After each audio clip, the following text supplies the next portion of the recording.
Sumathi, you want to share something happened last year? So I had a lot of challenges last year with respect to my health as well as my mother's health, and unfortunately we lost her, and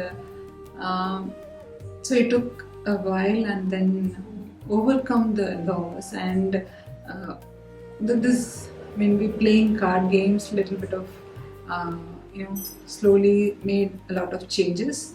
It opened it made me to talk, and then made me to reflect. You had already come up with a compass.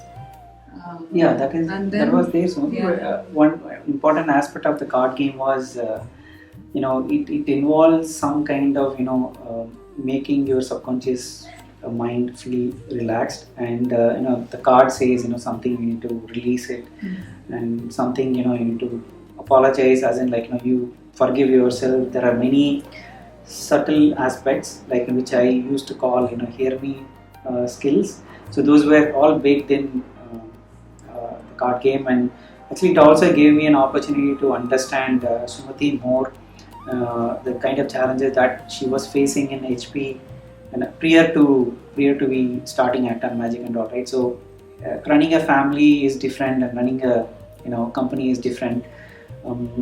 Many, including me, we were constantly chasing many of the things. And as a